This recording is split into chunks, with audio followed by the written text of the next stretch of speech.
What's going on, guys? So in front of you, you were looking at two upgrades that will be going on my father's, new to him, Thor Freedom Elite Class C motorhome. These are products you've seen on the channel before, both on the fifth wheel as well as their previous Class B. Now, what you're looking at is a good example of a product that can be used to help manage how you tow, help manage sway, help manage side-to-side body movement, and really help control the suspension. And the folks over at SumoSprings are known for suspension enhancement products that just really help at a pretty affordable price. So we're gonna open these boxes in front of us and let you see what's going on in the Class C today.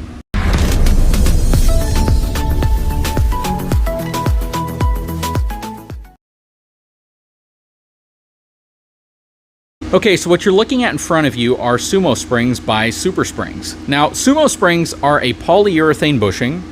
They're designed with different densities in mind depending on how much compression you want these to have. So they have a lighter version, which is blue, then black, which is their medium density, and then they have yellow, which is their heavy density. And that density basically talks about their ability to progressively compress under load.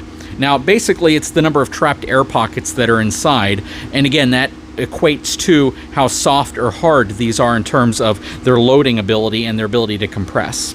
Now, we've used these before, not this specific set, but we have a set on the fifth wheel. We've also put these on a Class B motorhome before. Today, again, we'll be installing them on my father's Freedom Elite Class C motorhome. Now, why would you want to put these on? So the key here is that when your RV suspension compresses, there's movement there. And it's not necessarily bad movement because suspension is supposed to move. It's supposed to help absorb vibration and shock and keep it from damaging the components within your RV, as well as giving you a smoother ride.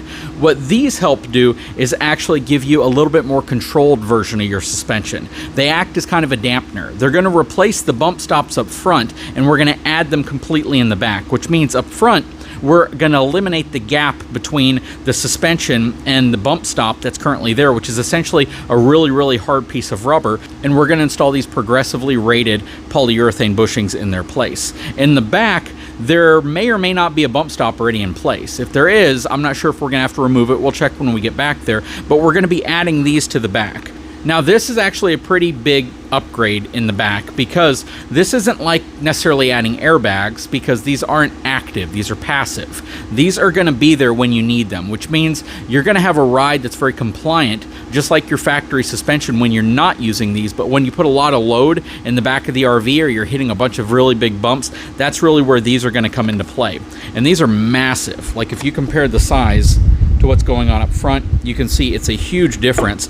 And the crazy thing about this is you can actually tell, even though it's a big polyurethane bushing, you can actually tell that it's a spring, which is pretty cool. And it just speaks to the progressive nature of how this compresses. But yeah, today we'll be installing this system on the RV. Big shout out to the folks over at etrailer.com for supporting this build, sending these products for review and evaluation and installation on my father's Class C motorhome. We got to do some bracket mounting. We're going to have to do some drilling for the back. Up front, it's going to be super simple. So the front is essentially just removing the bump stops that are there and replacing them with these. We don't even need the included hardware, which is essentially, you know, a couple nuts and a couple washers. But up front, these are just going to screw into place, hopefully. And in the back, we need to mount these brackets. We need to enlarge some holes that are currently on the frame, and we'll need to add a bolt too, so we'll have to drill through the frame to put these brackets on that support these. In either case, we're going to have to lift the front of the RV up a little bit when we work on the front, and we'll have to do so to the back as well on each corresponding side as we get there. But let's go ahead and kick this install off. We'll start with the front since it's the easiest and the quickest. Okay, so step one is we chalk the tires. We put the e-brake on the RV because we don't want to take any chance of the RV rolling or moving on us. It shouldn't, but it's just extra precautionary. And then we have a couple boards in here underneath the frame because we want to decompress the suspension so we can fit the tools in to remove the existing bump stop as well as replace it with the new SumoSpring.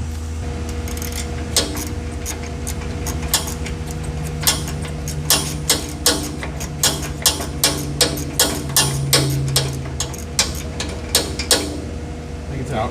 Yeah, I got the bolt. I can try and keep a little pressure on it if you can spin it. Okay. Okay, so it's a 10mm socket that you're going to need. You're going to have to get a deep socket to get into the center of the OEM bump stop to remove it. It's really easy to remove. You just have to make sure that you jack the front of the frame section up so you have the space to put the new SumoSpring in there. Once it's in there, locate the correct hole that it's threaded into, because there's a couple little spots on the front and back that we had it kind of incorrectly placed at first. But once you have it in the right connection spot there, it should just thread right in. So that's what we're doing now.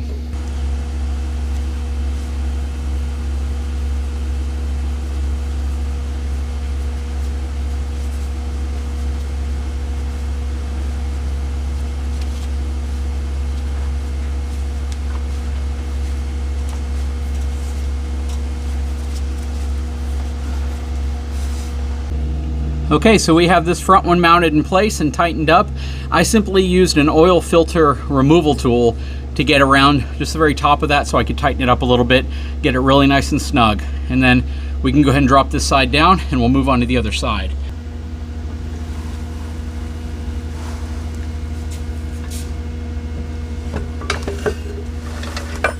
Okay, so we have one side down.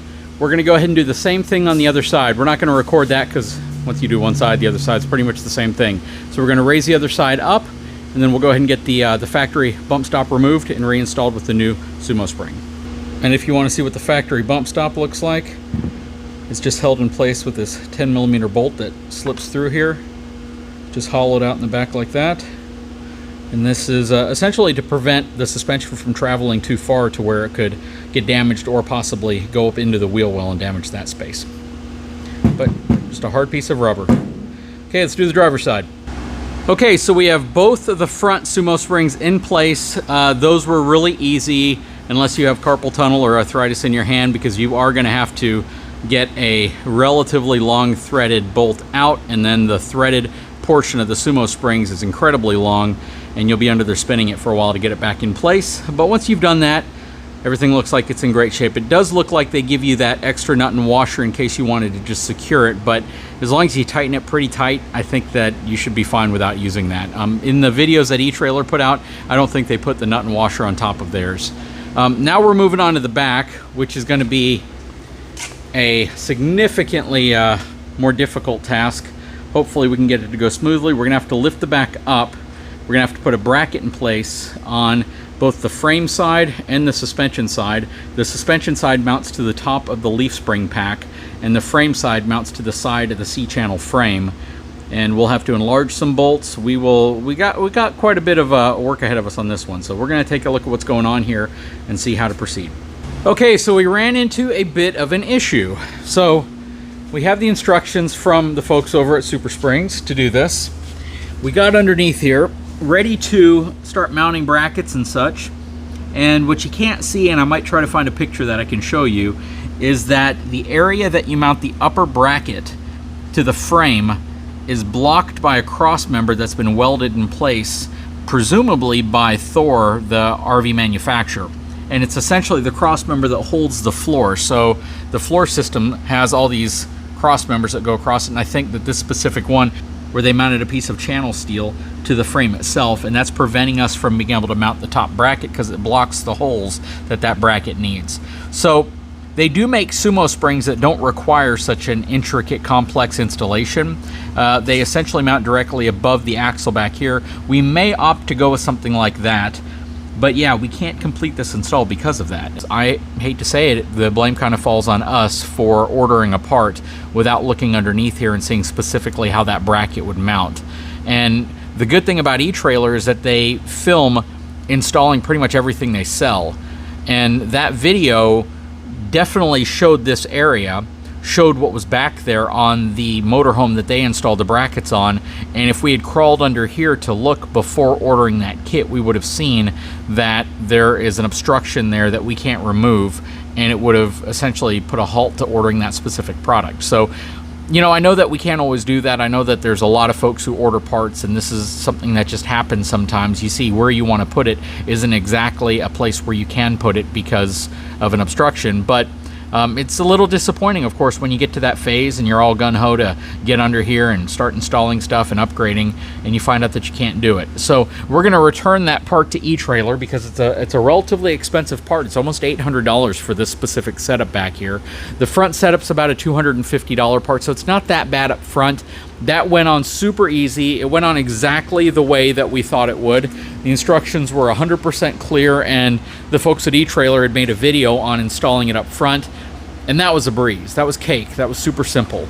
The back, unfortunately, is not going to be that simple. We may come up with an alternative. Not sure what it's going to be. Maybe we could put traditional SumoSprings back there, but ultimately, we're going to have to not do the back video like we intended, and again, we'll send that part back. But got the front ones installed. That is, I guess, 50% of the work. This right here was a 5-minute per side install. Super simple. It does require you jacking up the front so you can get space between the suspension and the frame so you could fit the SumoSpring in there.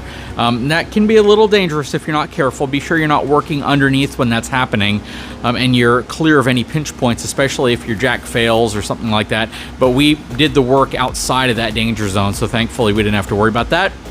But the back's kind of a bummer. Anyways, we'll be sending those parts back. It does not mean that they're not the right part for you, though. So I will put a link in the description of this video if that's something you may be interested in adding to your RV.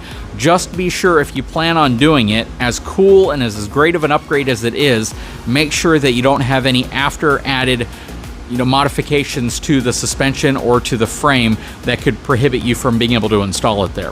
But we've done a lot of work to this RV so far. Originally, we were going to mount some mud flaps right here, but we'll probably end up sending those back as well, simply because the way that the factory running boards are mounted provide almost the same amount of protection. So it really wouldn't make a heck of a lot of sense to add a mud flap there just for the purpose of covering up what's already there.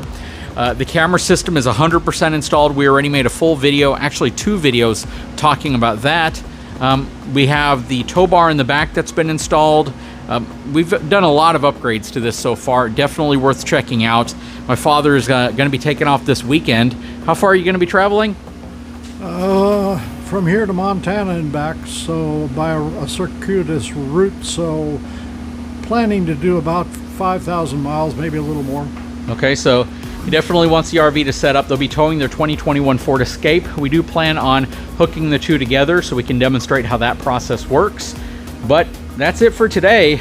We called a stop to the end because we can't do the back part of this. But again, I will put a link in the description if these are products that you're interested in, because I would say for the vast majority of cutaway chassis or motorhomes that say that product will fit, that it's designed for, you shouldn't have much of an issue. Just be sure to check for obstructions or things that may have been added that could block how you can install it, because that's essentially what happened here. Anyways, guys, I sure hope you enjoyed the video. If you haven't had a chance, please take a moment, subscribe to the channel, give me a thumbs up, and we'll talk to you again very soon.